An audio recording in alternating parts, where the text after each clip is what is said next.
Okay, what's going on, people? I am straight out of the hospital, straight out of surgery. I have 17 staples between my groin and my stomach. I am hopped up on hydrocodone, and I am here to do my EliteXC heat predictions.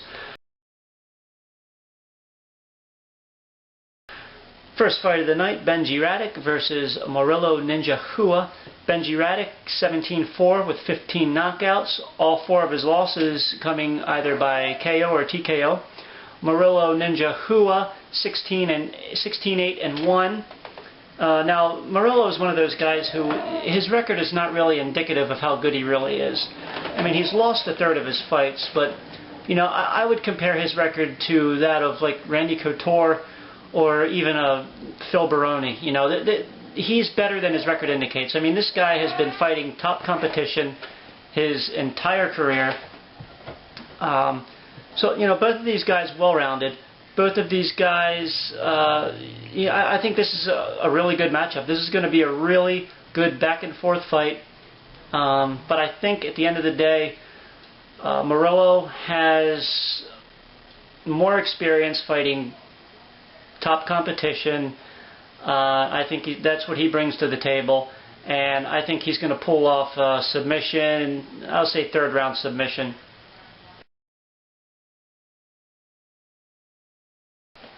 Okay, next fight up, Gina Carano versus Kelly Cobold. Now, the big question in this fight isn't who's going to win. It's, will either of them make weight?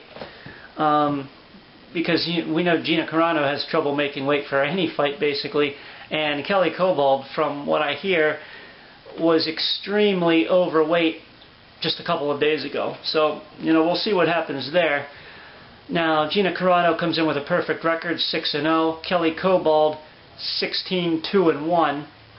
And I think, you know, much like how Murillo Ninja Hua's record sort of isn't a good indicator of how good he really is, I think Kelly Cobold's record kind of exaggerates how good she really is, because I'm not taking anything against her, but if you actually look at the competition she's fought, you know, most of her wins are against opponents who it was either their debut or they already had losing records. Now, Kelly Cobold also hasn't fought in over a year, so she has that against her. You know, and anytime she fights decent competition, she loses. You know, really. I mean, her last 2 fights are the only like stiff competition that she's had her entire, and she's lost both of them. So, you know, if she's fighting any run-of-the-mill fighter, likely she's going to win. But if she's fighting someone who's actually going to bring something to the table, she hasn't done too good. So what we see here, what I see happening here is Gina Carano is bringing a lot to the table. You know, she's got great striking, great Muay Thai. She's got decent jiu-jitsu. I see Gina Carano getting a second round, let's say a second round TKO. Okay, next fight up, Andrei Arlovsky versus Roy Big Country Nelson. Arlovsky, 14-5 with 10 KOs, and Roy Nelson, 13-2. Now, we know Arlovsky's story, you know, UFC champ, gets beat by Tim Sylvia. Suddenly, you know, his last few fights for the UFC aren't that stellar. Winds up on the undercard, and next thing we know, he's out of the UFC. Shows up for Affliction, has a really good fight. You know, he looks like he's re-energized, he's recharged, he's ready to go. So, you know, it looks like he's back, and he's bringing everything he got to the table, which, you know, is a lot of experience. Roy Nelson, he's a guy, you know, he didn't look too good earlier in his career, but with every fight, he seems to be getting better and better and better. But what do I see happening here? Well, I see Arlovsky just having more stamina, more agility. I think he's stronger, he's faster, he has more experience, and you know, that's what he's bringing to the table. But I think it's going to be a good fight, back and forth. But I'm going to take Arlovsky by a decision. Okay, next fight, the co-main event, Jake Shields versus Paul Daly for the welterweight championship. Jake Shields 21-4-1. Paul Daly 18-6-2, and 13 of those wins are by knockout. So we're looking at a guy who has some heavy hands. And this is really a grappler versus striker. Jake Shields, of course, being the grappler. Good wrestling, good jiu-jitsu, great cardio. Paul Daly, I admit I don't know a lot about him. I mean, I've only seen him fight once or twice. I know 4 of his 6 losses are by submission, which is not a good thing going up against Jake Shields. So what do I see happening? Well, of course, Paul Daly is going to want to keep it on the feet. Jake Shields is going to want to go to the ground.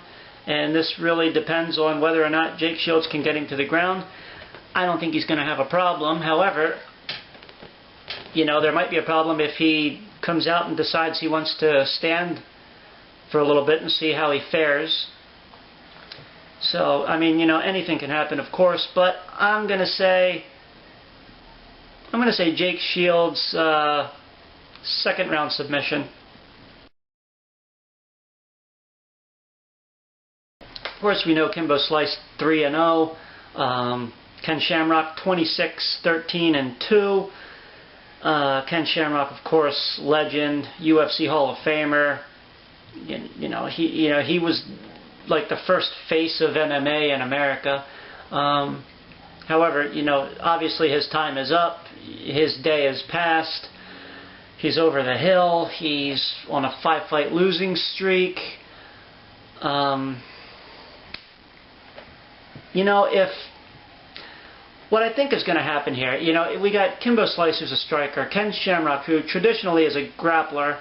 However, what we've seen from Ken Shamrock over the past 10 years is that he tries to stand with strikers. And we've seen him get knocked out again and again and again. So, this fight, I think this is really going to come down to Ken Shamrock's game plan. If he comes in as a grappler, trying to recapture that sort of grappling technique he once had, if he comes in focused, going for takedowns, he could stay in this. However, I don't think that's going to happen.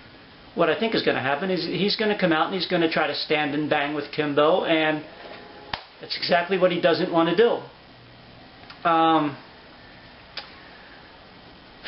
don't think either of these guys has good cardio.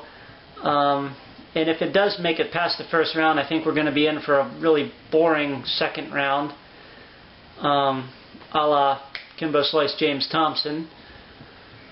I don't think this fight's going to make it out of the first round, though, because I don't think, Ken Shamrock himself has said that he's, at least from what I read, I didn't hear him say this, but I read supposedly a quote from him where he said he's taking this fight as an insult, which to me says he's underestimating Kimbo.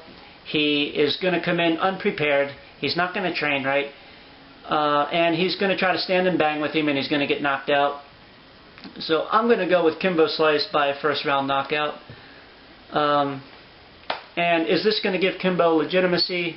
No. I mean, Ken Shamrock obviously is past his prime. He's done. He should have seen the end of his career already. Why he's still doing this? Well, obviously he is just in it for the money at this point, which, there's nothing wrong with that. He gets his name out there. A lot of people are going to be tuning in to see Kimbo Slice versus Ken Shamrock. It should be a great night of fights. I'm probably rambling because I am high on hydrocodone right now, so I will spare you all my rambling and bid you all adieu. And I will be back Saturday night after the fights for my little wrap-up video, and I'll see you guys then.